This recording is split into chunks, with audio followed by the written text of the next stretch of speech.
हे मेरे भाइयों, तुम में से बहुत उपदेशक न बने, क्योंकि जानते हो कि हम उपदेशक और भी दोषी ठहरेंगे।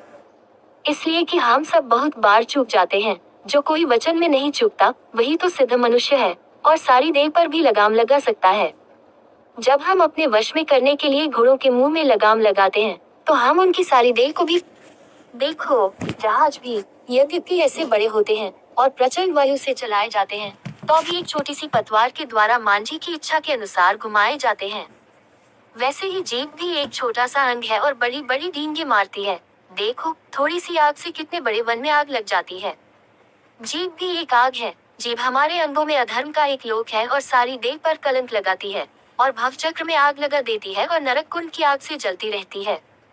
क्योंकि हर प्रकार के वन पशु, पक्षी और रेंगने वाले जंतु और जलचर तो मनुष्य जाति के वश में हो सकते हैं और हो भी गए हैं, पर जीभ को मनुष्यों में से कोई वश में नहीं कर सकता।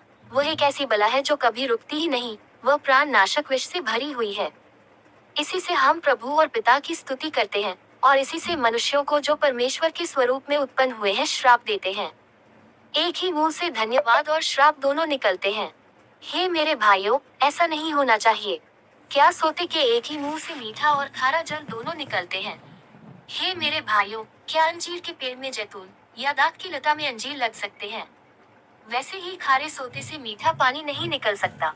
तुम में ज्ञानवान और समझदार कौन है? जो ऐसा हो वह अपने कामों को अच्छे चाल चलन से उस नम्रता सहित प्रकट करे जो ज्ञान से उत्पन्न होती है। पर यदि तुम अपने अपने मन में कड़वी डाह और विरोध रखते हो, तो सत्य के विरोध में घमंड न करना और न तो झूठ बोलना। ये ज्ञान वह नहीं जो ऊपर से उतरता है, वरन सांसारिक और शारीरिक और शैतानी है।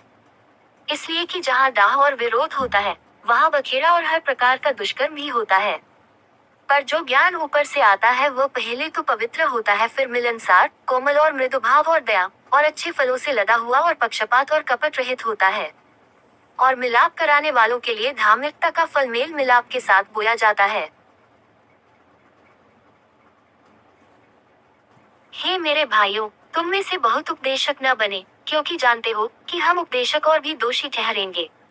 इसलिए कि हम सब बहुत बार चूक जाते हैं। जो कोई वचन में नहीं चूकता, वही तो सिद्ध मनुष्य है, और सारी देह पर भी लगाम लगा सकता है। जब हम अपने वश में करने के लिए घोड़ों के मुंह में लगाम लगाते हैं, तो हम उनकी सारी देह को भी फेर सकते हैं। देखो, जहाज भी यद्यपि ऐसे बड़े होते हैं और प्रचंड वायु से चलाए जाते हैं, तो भी एक छोटी सी पतवार के द्वारा मांझी की इच्छा के अनुसार घुमाए जाते हैं। वैसे ही जीभ भी एक छोटा सा अंग है और बड़ी बड़ी डींगे मारती है। देखो, थोड़ी सी आग से कितने बड़े वन में